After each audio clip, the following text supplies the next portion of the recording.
Hello and welcome to Geekatplay Studio. My name is Amy Chopin. In this tutorial, we are going to be working on posing objects. Now, there are two kinds of objects that we can pose within View. We can pose certain View objects that have been adapted, that have been imported with a rigged skeleton, and we can pose poser objects. So the first thing I'm going to do is I'm going to start with a view object. And these view objects are usually created in other applications. They are rigged and they are made available for view. And then you can pose them in view. So I'll start out by bringing in this horse. And I'll just go scroll through all my things to find it and we'll have it up. So now I have this horse that I've gotten. He's way out there. So let's move my camera right into where he is.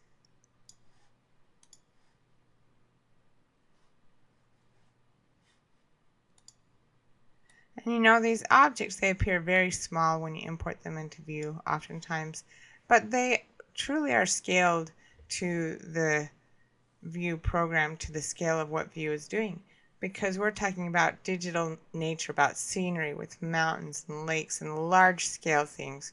When you plop an animal or a person into it, they often appear quite small. But in fact, if we look at how big this horse is, it's appropriate to what it needs to be.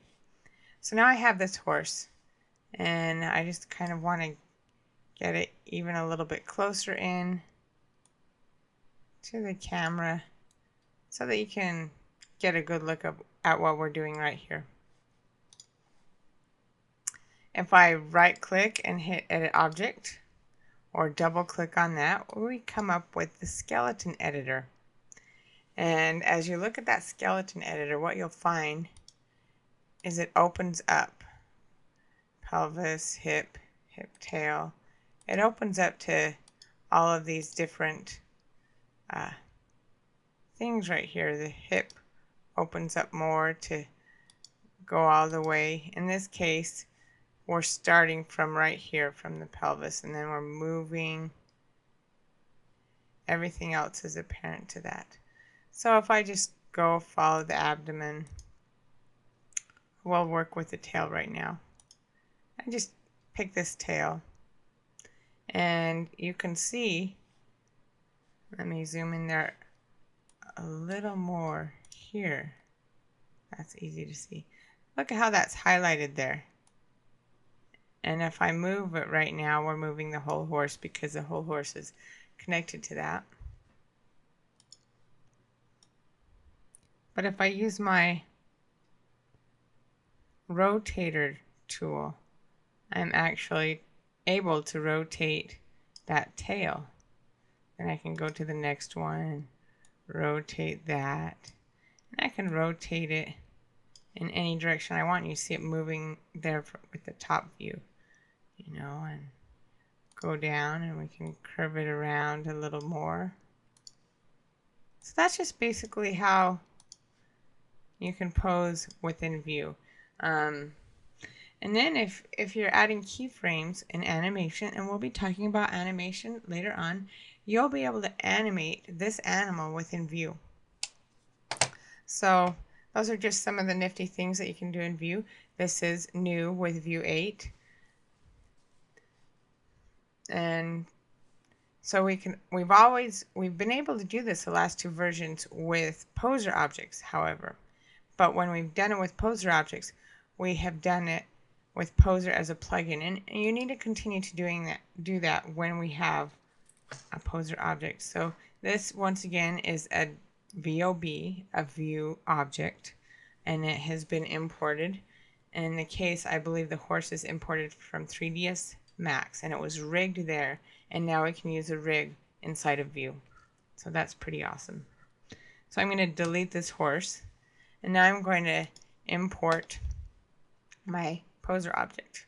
So I'll go to import object, and once again, there we go. I'm going to scroll through all my things to find my object there. Now what I've chosen is the same model I had from the last tutorial, ICO from DAZ3D, DAZ3D.com. And I want to talk a little bit about the import options. If you click on the center object and we click OK, that's bringing that in again, and I'll just click OK on that for now.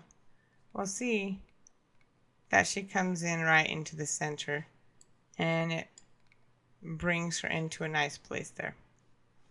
So that can be useful. I'm going to delete her again and import her again because I do want to show you the different things that we have here. So we can also resize the object. We can do automatic resizing. One of the problems with automatic resizing is sometimes if I click on this, I might get an object that's much larger. So look at how big she is in here. And this might just be because it's matching different scales. If we click on her size, we see that she is 10 meters tall. So if we're talking about a giant Amazon woman that's going to take on Godzilla, maybe that's okay. You can also do it manually, and when you do it manually, you can control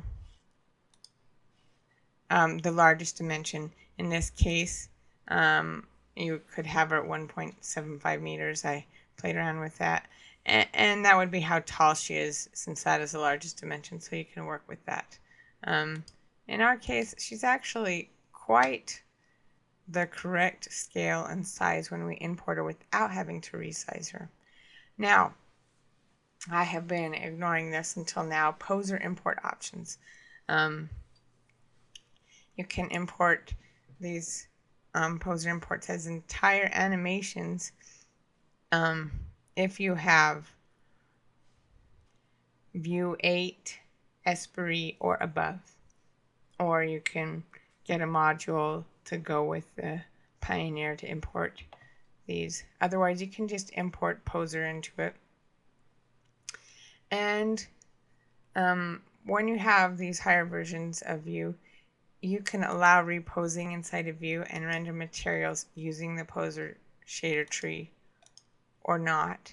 When I click on this, it says the features you have selected have huge memory requirements, at least twice as large as for a simple import. And this is because Poser is now going to work as a plugin within View. And we'll talk about a slightly different way to do that later. And what it says is you actually don't necessarily want to click on yes, because it's asking you, would you like to disable the features that require handling of this mesh by Poser? If you click yes, you're not going to be able to pose it within View, so you need to click no. And now we're importing ICO again, and we've got her in front of the camera. Move her up a little bit. I'm going to move her a little bit closer to the camera, not a lot, because I want to show you how this works.